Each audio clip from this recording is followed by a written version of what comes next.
સ્કૂલમાં દિવાલ પડતા સીલ કરવાનો મામલો સામે આવ્યો। શાળામાં દિવાલ પડ્યા બાદ 1 મહિનાથી અભ્યાસ બંધ છે।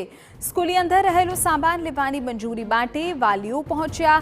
વાલીઓએ સામાન લેવા માટે કમિશનરને રજૂઆત કરી। મ્યુનિસિપલ કમિશનરે શાળાનું સીલ ખોલી સામાન લેવાની પરમિશન આપી।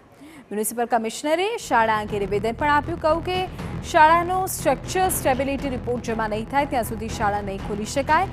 બાળકોના અભ્યાસની સાથે જિંદગીની પણ કિંમત છે। નારાયણ વિદ્યાલયના ટ્રસ્ટ દ્વારા અરજી આપવામાં આવી હતી। સ્કૂલમાંથી સામાન કાઢવા 1 દિવસની પરમિશન અપાશે। એમની સ્કૂલ પડી ગઈ હતી, સદનસીબે કોઈ પણ જાનહાનિ થઈ નથી। એટલે જે સ્કૂલ પડી એની દિવાલ પડી અને ઉપરથી બેન્ચો પડી પહેલાં મળતી એની સુરક્ષાને લઈને અમે સ્કૂલ સીલ કરી છે જ્યાં સુધી એનું સ્ટ્રક્ચર સ્ટેબિલિટી સર્ટિફિકેટ પ્રોપર ફોર્મેટમાં ના આવે। શિક્ષણ અધિકારીએ ઓનલાઈન શિક્ષણ ચાલુ કર્યું છે।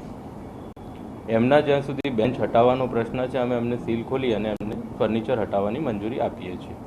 એ આજે હું મંજૂરી આપું છું એટલે કદાચ એ કાલ કરી શકશે, પણ જ્યાં સુધી બાળકોની સુરક્ષાનો સવાલ છે, સ્ટેબિલિટીનો સવાલ છે, એમાં કોઈ પણ પ્રકારનું કોમ્પ્રોમાઇઝ કરવામાં નહીં આવે। 19મી જુલાઈએ વડોદરા શહેરના વાઘોડિયા રોડ પર આવેલી નારાયણ વિદ્યાલયની દિવાલ ધરાશાયી થઈ હતી, જેમાં 5થી વધારે બાળકો નીચે પટકાયા હતા। 2 બાળકોને ગંભીર ઈજા પણ પહોંચી હતી, જેને લઈને વડોદરા કોર્પોરેશન દ્વારા સીલ મારવામાં આવ્યું હતું। સીલ માર્યા બાદ તમામ જે કામગીરી છે તેને લઈને રજૂઆત માટે ટ્રસ્ટીઓ, શિક્ષકો અને વાલીઓ અહીં આગળ પહોંચ્યા છે।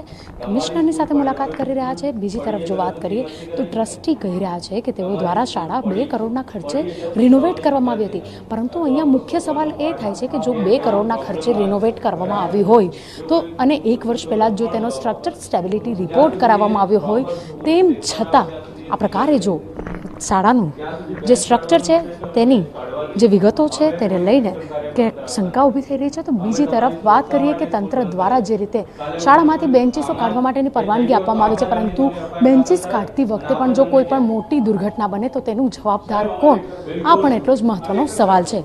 કેમેરા પર્સન રોહિત ગોયલ સાથે અંજલિ ઓઝા, TV9 વડોદરા।